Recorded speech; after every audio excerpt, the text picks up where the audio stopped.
The way in which I work with my clients is that I actually help them to pause to consider what's taken place in the past in terms of their relationship with their mom, because I believe that your relationship with your mom is the foundation for any future success or progress that you'll make, whether it's personally, professionally, or parentally, because it's in that relationship with your mom where you learn whether the world is safe or not, whether you and your feelings are validated or not, and then how you actually interact and respond to the world is predicated on how your mom responded to you in whatever shape or Mm. form.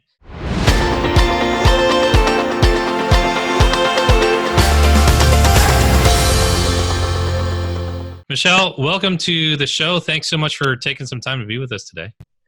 Thanks for having me, Mike. I'm excited to be here. Yeah, it's a pleasure to have you. So, this is an interesting time for parents, for moms. Many of our listeners are parents. I, of course, am not one.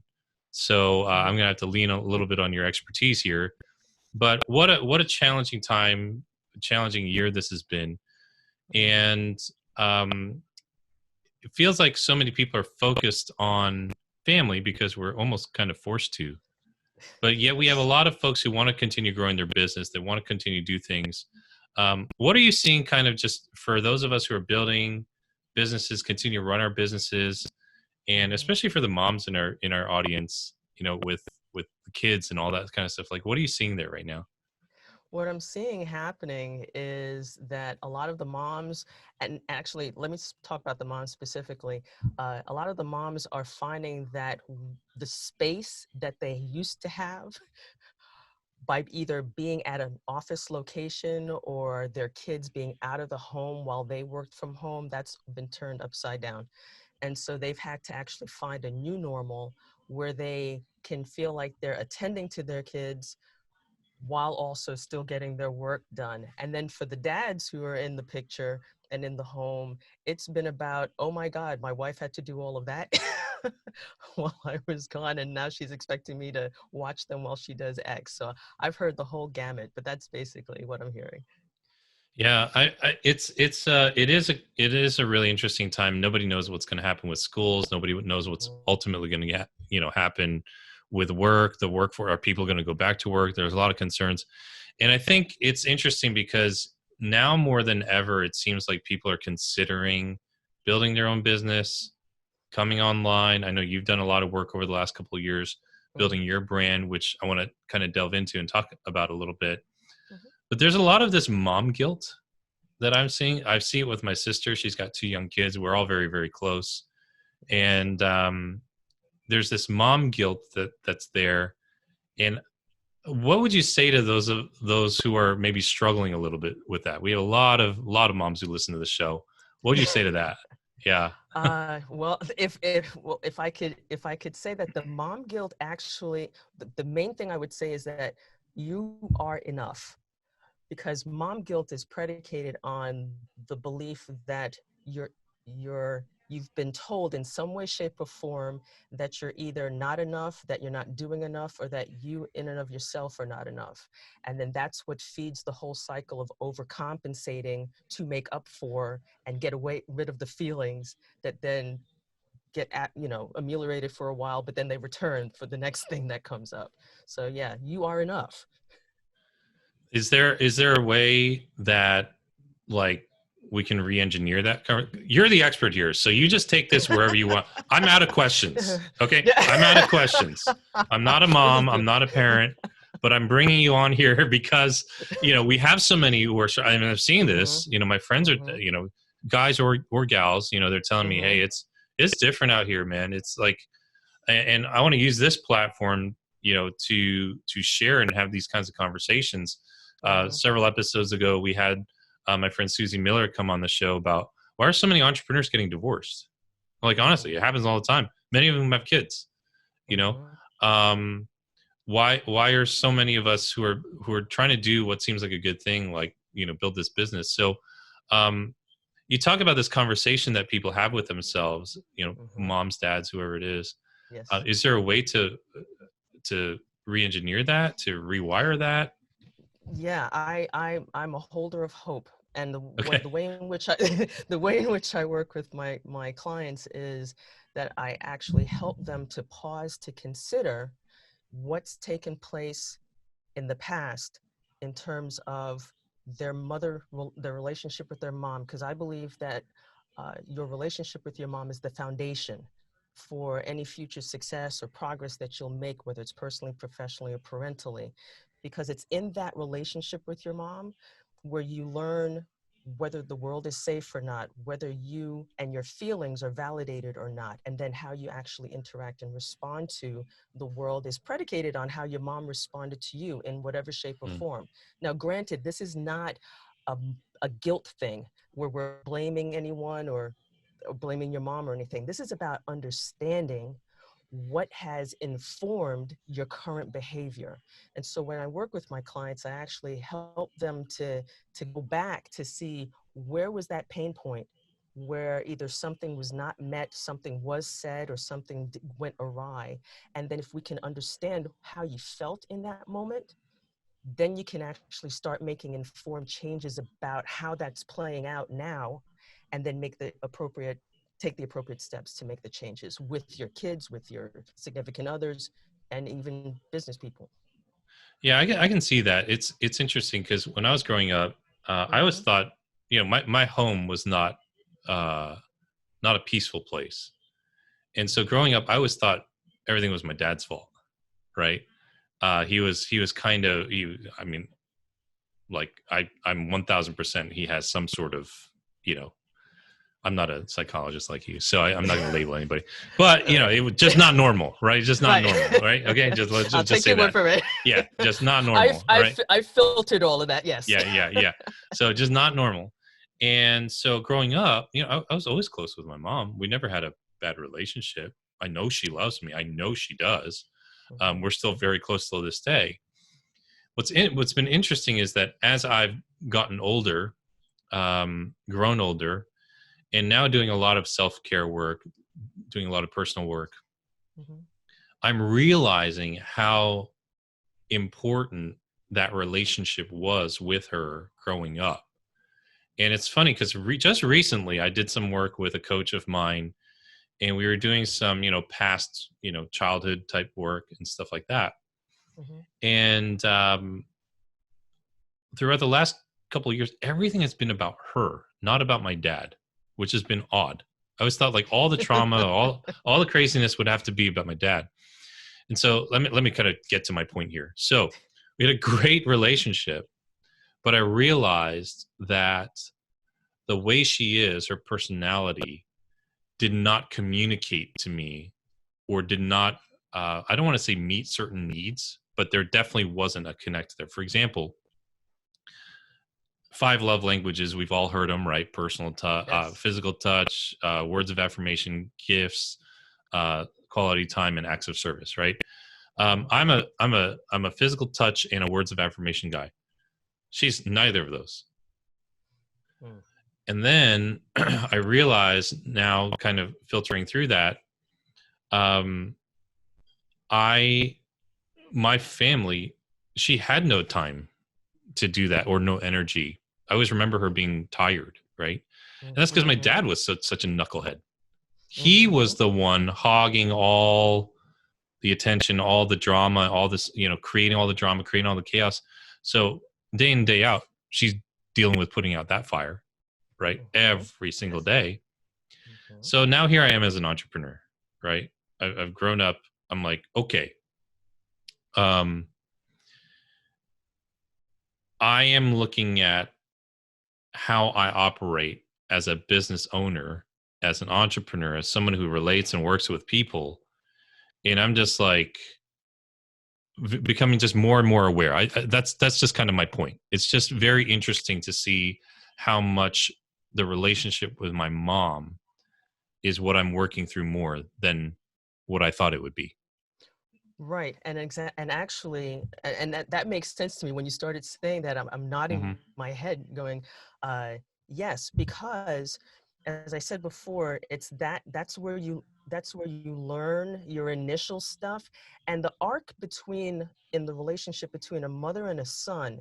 that arc, that developmental arc, is different than between a mother and a daughter. Mm. The two of them start out, okay, you get your basic, safety, security, those kinds of things, and we'll touch on her not being able to do that.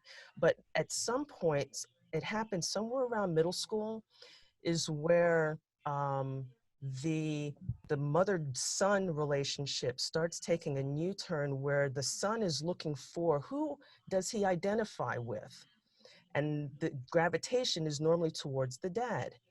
But if that's not there, that's a whole nother arc that happens thereafter. But Hmm. that's the general arc for a mother-son. For a mother-daughter relationship, it's that gets more complicated, where the mother is seeing aspects of herself in the daughter, does not know how to react to them, or finds herself reacting to them as opposed to responding with some forethought.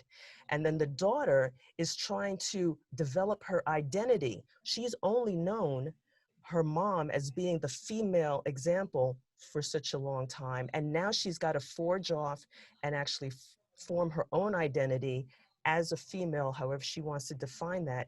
And then actually, the mother has to deal with that separation. And so it's a whole process that's different than between a mother and a son. Does that make sense? Okay. Yeah, no, totally. It does. Can you go into that a little bit further? Because I'm thinking of a good friend of mine right now, and they've only got daughters. They got like 4 daughters, Okay. and Okay. they're entrepreneurs. I'm very, very good friends with, both her and her husband. And she'll say stuff like that. She's like, "Well, I see myself in that daughter more than that daughter." And they've got 2 adopted kids too, so Okay. it's a whole thing there, right? Yes, that's And yeah, it's a whole thing there. And she will admit to me, I don't, I feel like I favor that other daughter more than that one, because that one, I see the bad qualities of myself in her. The Yes. other one, I see the good qualities in her of myself. Yes. And I Yes. feel like crap because I'm supposed to love them equally, right? And all that stuff. Can you just dive, because we're in uncharted water. I'm just Yes. along for the ride here. So yeah, yeah. But I want this to help people You because yeah, got meaty stuff here. Yes. this is a thing. So yeah. Yeah, actually, I cover this in my book, in the later Mhm. chapters, where there's this, and just to summarize real quickly, uh, there's an aspect where a mother will identify with the traits that remind her of herself, which can put her on the trajectory of really, really, oh, what's the word?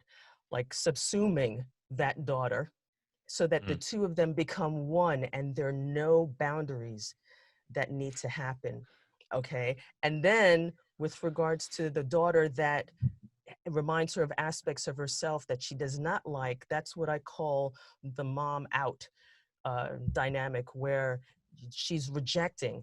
And so, but what I help my clients do is to actually see that there's opportunity for you as the mom to actually grow in your relationship with those daughters equally, if you can just pause to consider that, say, the daughter who has those qualities you don't like about yourself, this is a marvelous opportunity to learn together how to actually do things that are more optimal.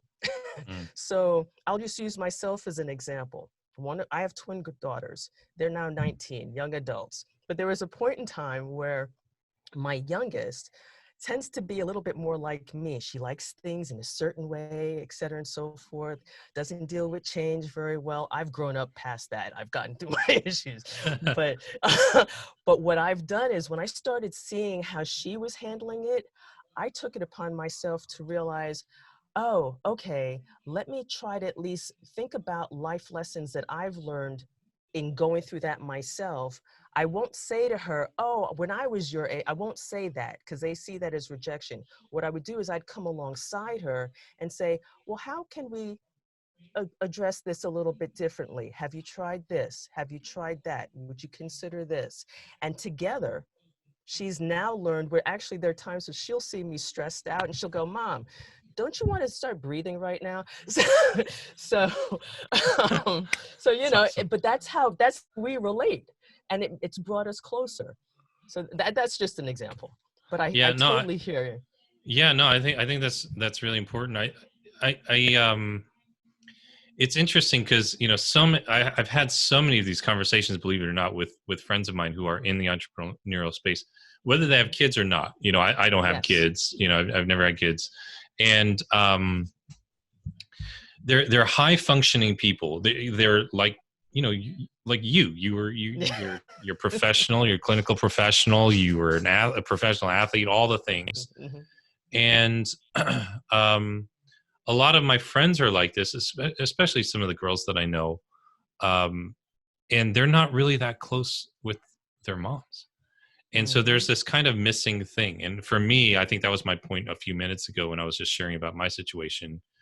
While I had a good relationship with my mom, there just felt like something was missing, right? Mhm. And then I go looking for that. I picked a partner who is totally, not probably the kind of personality and person that I needed, right?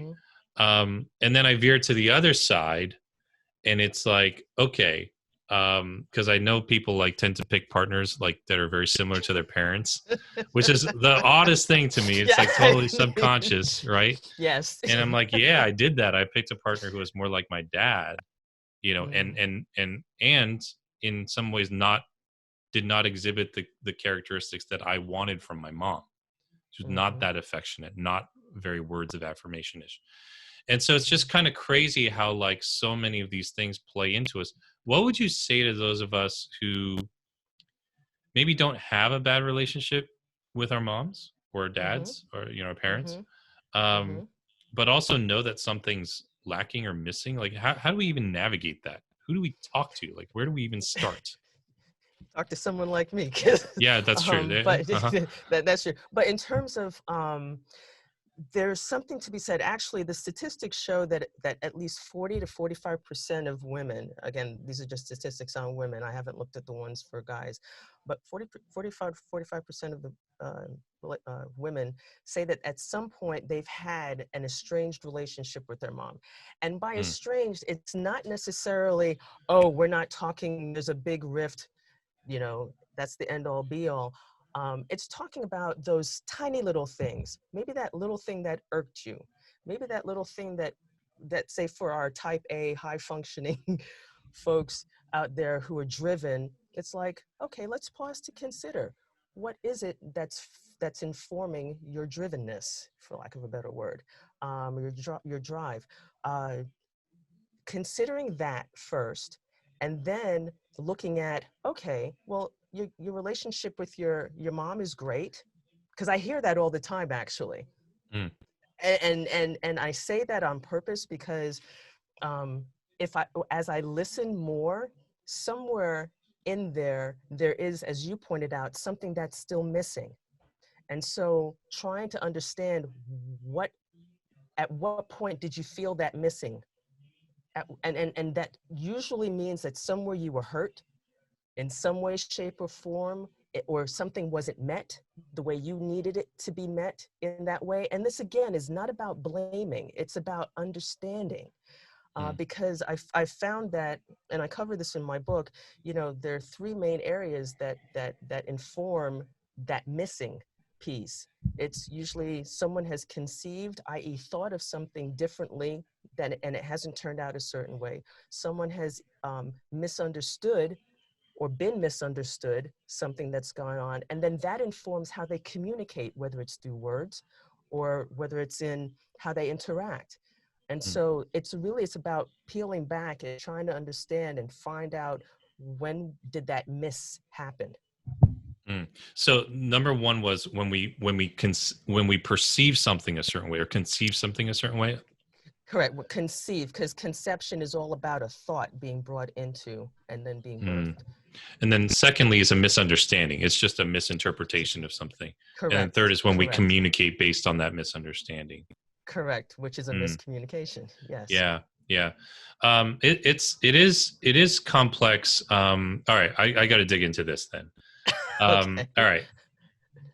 So me being Korean, okay, and Yes. all of you listening, this is just, off.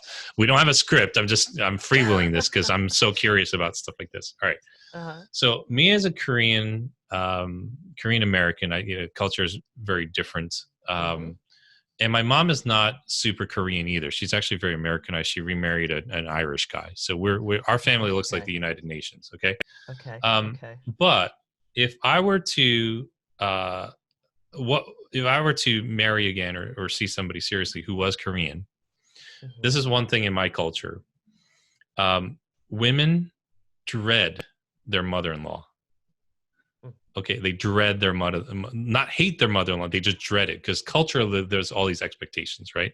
So, and I know that's true in almost every culture, right? The movies like Monster-in-Law and all that. Mm-hmm. Okay, all right. So, do you have any insight on that relationship? Like you got a young lady, or you got a wife, and the relationship that she has with her mother-in-law, is that, I mean, that's a whole nother can of worms, I'm sure.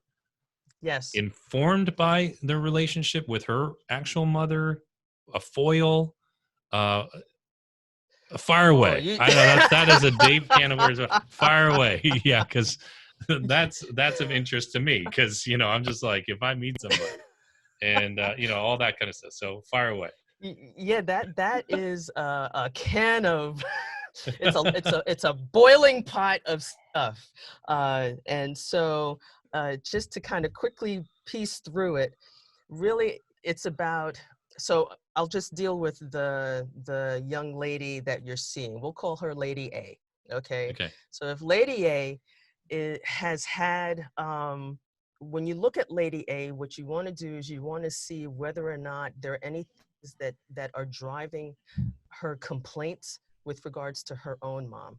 Okay, Mm, because inevitably somewhere she's going to be either nervous about or wanting to fulfill in the relationship with the mother-in-law, especially if the mother-in-law really likes her. Now, the young lad, you, who has a relationship with his mom, I find that a lot of times mother-in-laws, the way in which they respond to the young lad, their son's significant other, is really determined by the degree to which she is allowed. Remember, I mentioned earlier that middle school age separation, find male identity. It's all about how she has navigated that whole distance process that's mm, necessary. If she has not navigated it in a way that is affirming and understanding of the young lad's need to be the seeker, the reckless, the da-da-da. If she hasn't and has coddled and babied him, then the Lady A is going to be in a whole lot of whoop, pardon me, whoop, and then whoop whoop A. ass. Yeah, well, yeah. I just, That's okay. Yeah, that's fine on this show. Yeah. Uh-huh. she's going to be in a whole lot of hurt. Hmm. Okay, because she's Mm, going to constantly be in the way.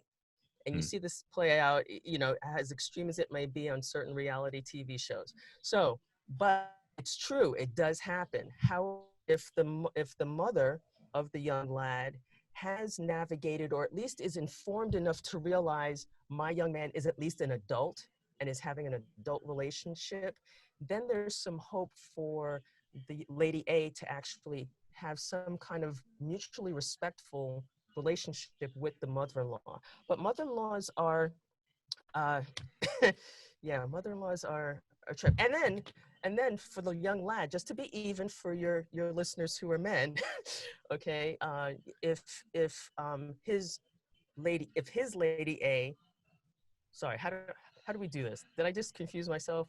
no, Uh, his his girlfriend or yeah, significant other. his significant other has had if he has not had, see what you did? You made a whole big pot and Yeah. stuff got Well, stirred. One because second. I would if I was dating somebody, I'm not, but if I was, I would want to Right. know what her relationship with her mom is like. Correct. Yeah. Right. And Correct. I'm like, all And right, what do I look for? And so you already told me a little bit about that, where it's like, okay, what's driving her complaints about her own mom? How she Correct. talk about her own mom? Right. But how would her mom treat me? Correct. That's That's a, what I want to yeah, get at. that's a whole That's what I other want to get at. piece. Yeah. That's a whole nother piece, because then it becomes her, between the young lady and her own mom, it becomes a question of, to what degree has her own mom um, seen herself in her daughter. So for instance, if her own Mm, mom does not have a happy marriage, and she sees, oh, her daughter has found someone who treats her well or whatnot, or will she then start feeding ideas to her daughter? Well, you better watch out for this, you better watch out for that. She'll give advice that might not be conducive to her daughter facilitating a healthy, viable marriage. You see hmm. what I'm saying? Or Yeah, if so really, moms are really key here. Is that's my the bottom point. line. They Not to are put more pressure foundational. on everybody. Yeah, yeah, yeah. Well, yeah. Yeah, yeah. I mean, that replays in my scenario really well. It's been almost 5 years since my whole marriage, and I feel like I've left that all behind. Mhm. But the more and more understanding I get of the scenario of what happened, it was really interesting because I've never talked about this publicly. My friends all know this stuff, but Okay. um, we went through a really hard spell where my ex-wife just wanted to do away with the marriage, and to me it felt out of left field. I'm not really going to talk about that. It was actually my ex mother-in-law, that was Okay. the X factor, and just blew everything up. That I could never get over that. Mm. That was actually the straw that broke the camel's back, because she and I always had a great relationship, my ex mother-in-law. Mhm. And then when all this stuff happened, she doesn't live in the United States where we were. Mhm. She Mhm. came over, and in my opinion, very antagonistic, hostile actions towards me, even though I didn't do anything. I didn't Right. cause what was going Right. on. So I was like, Right. hold on, time out. Is there anyone logical right now? Your daughter's the one who started all this, not me. Why are you acting like Right. I'm blowing everything up, right? Right. Right. And so for me, I could not that was like the deal breaker. Mhm. And my ex and I eventually got to a point where we were trying to work things through, Mhm. and then it just kind of petered out again, and it was tough without going into all the details. But Right. I'm honestly telling you, when I decided to leave that relationship, because it was bad, right? Mhm. Till this day, I'm like, I don't ever want to see that woman again. Talking about my ex mother-in-law, Mm. Mm. like the things Mm. that she said and did, uh, like that to me, I'm friendly with my ex-wife till this Right. day. Like Right. we will I'll check up on, hey, did you get COVID-19? Are you okay? Right. Right. Everything is pretty much like, I'm very grateful for that, because most people who go through something like a divorce don't ever get closure, and they Right. live with this kind of like, I'm not never allowed to talk to this. Now we don't talk often, Right. but it's cordial. Mhm. People ask me all the time, would you ever reconsider? Nope. Why? Mother-in-law. To me, that was a huge wound. And actually, back then, um, I talked to a pastor at a church we were going to, and he asked me a very pointed question. He's like, where's the wound hurt the most? And I was surprised at my answer. I said, my mother-in-law. Mhm. Like the things that she did and said, and it was just, I thought I was part of this family.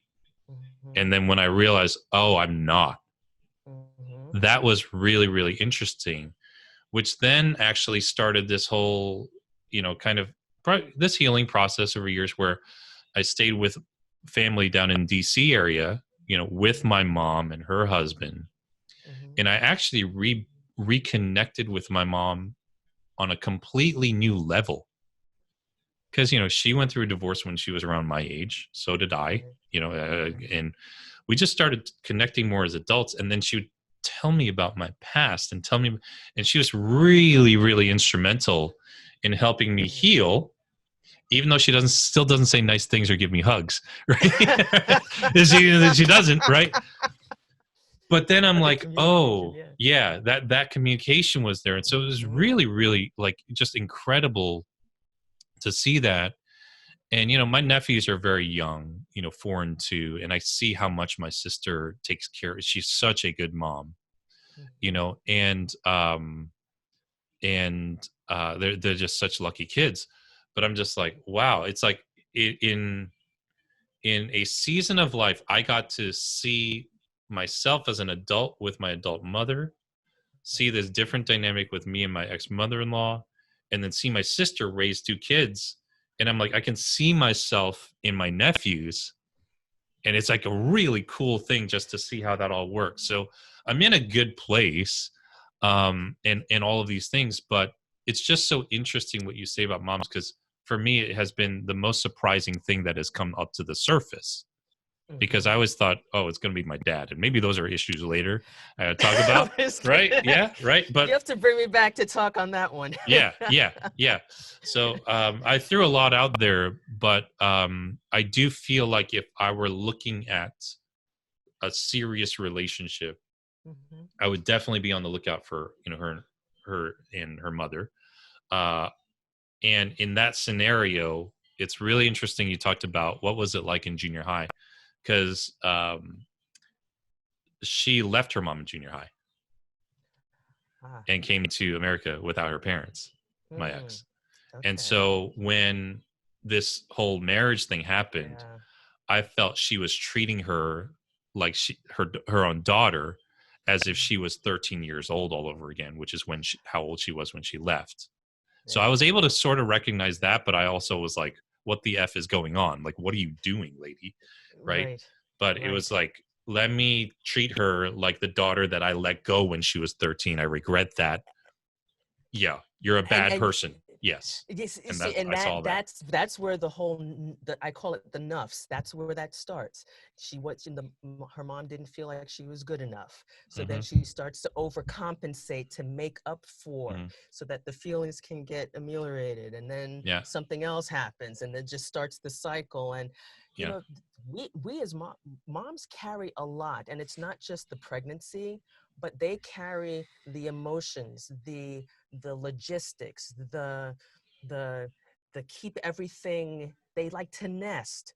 It's Hmm. part of their being, and that spills over into the way in which, say, mompreneurs approach their business when they face setbacks, when they encounter someone who reminds them of, they might not remind them of, like, you know, automatically, but there's something on the inside that triggers something that they're not aware of. Those kinds of things play out, and that's the kind of stuff that I hope moms just identify and move forward on. Yeah. I you touched a little bit there on mompreneurs and moms in business. I want to touch on that for a second, because Uh-huh. I know that you've grown your business. Obviously, you work with clients and patients Hmm. in your Right. clinical practice, but over the last couple of years, you built this speaking and consulting and author. You've written a Hmm. book and Hmm. continue to do these things. But your daughters were a little older by then. Right. For the moms who have younger kids, is there a difference, first of all, because your daughters were older? Did you not struggle as much with like mom guilt, because they were like, oh, they're out of the house, so whatever, I could do whatever I want now, you know or is it the same? Or like, what can you shed some light on that for Yeah, our actually, audience of ladies who have kids and well, are trying to actually, build this business? yeah, my entree into the entrepreneurial realm really started back in somewhere around 2008, 2010, where, um, to make fast forward, I was overcompensating. I was dealing with the mom guilt, but didn't realize how much I was dealing with it. And it came out towards my daughters in the form of, you got to do well in school, you got to do well in school kind of thing. And it got to the point where that pressure started affecting me physically, where I had to go to the hospital a couple of times thinking I was having a heart attack, but it wasn't a heart attack. those kinds of things. And then the kicker was, the big pause for me was when my youngest, the one I told you about earlier, came to me and told me she wanted to end her life. And so I was like, whoa, I really need to figure out some stuff. And that's what fast forwarded the whole, I need to leave the place where I was employed, go branch out on my own so I could have more control over my schedule, over being there for my kids, because they were like middle school age at the time. And so I think that there is the guilt, mommy guilt is mommy guilt. It doesn't make any difference. Okay. Like It what doesn't matter how age old they are. Okay. It doesn't matter how old. It comes in all shapes and forms and sizes, especially as they're about to leave the house, like mine are, they're off at college. And it's sort of like, did I do everything that I needed to do? Let me just tell you one more thing. And then they roll their eyes and they're like, no, you told us already. We know this. But if I could say anything to the mompreneurs who have the young kids, is that you really need to really somehow get a hold of the fact that you are doing what you need to do to take care of you in this pursuit, because ultimately as you do that and you're happy with yourself and where you are in life, that will spill on over into how you interact with your kids. And it's not just those, oh, we're as a family going to do X. It's in those little moments. And it just reminds me of a recent video I saw of Alanis Morissette, who I love. I don't know if you've seen the video, but she's doing one of her new songs on the Jimmy Kimmel show, the Tonight Show, and she's singing her song, but she's got her daughter in her arms. Her daughter's like 4 or 5 and is talking to her the whole time. But I could see from watching the film that Alanis went into that with some intention, that this was the spot she wanted her daughter to have with her in the moment, and she didn't care whether or not her daughter was telling her she's singing too loudly or not. She actually was able to be in the moment. And so if moms could draw any encouragement, is that there's no perfect mom. What you're doing is you're loving your daughters and your sons perfectly imperfectly, if that makes sense. And that they will appreciate that, like how you've had an opportunity now to connect with your mom as an adult. It's all developmental. They won't get it when you're little, but keep plodding away. They'll get it eventually. That's how I. Oh, that's beautiful. That. Is there something like you can leave our listeners today with, whether they have kids or whether it's with their own mother? Is there a step that they can take, today or this week or whatever, just to kind of be more intentional about some of what we talked about? Maybe it's for some reconnecting with their mom. I've been very fortunate to be able to do that. Others are busy. Others are have families. They have kids. Is there something practical that we can do here to just kind of be a little bit more intentional with that relationship? Yeah, I believe that intentionality starts with a pause. And it's in the pause that you actually get more clarity about what you're feeling in the moment. I think a lot of times, as women, we tend to gravitate towards, well, I feel angry, da da da da. But what they miss is what's going on in your body in the moment.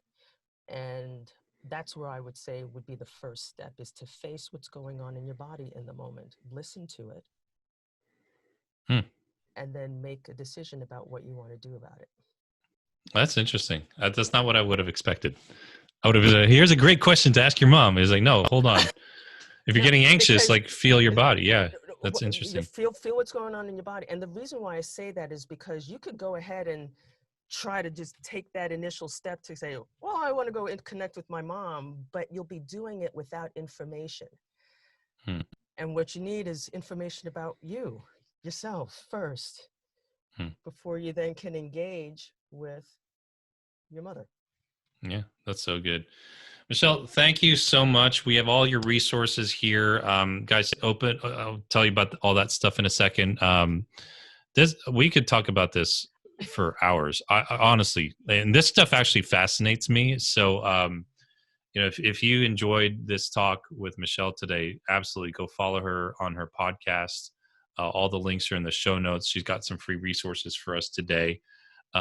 Thank you so much. This is a very insightful conversation. Thank you so much, Michelle. Thanks so much for having me, Mike. Yeah, it was a pleasure. My heart's to be of help. Yes. Thank you. Yeah. Thank you.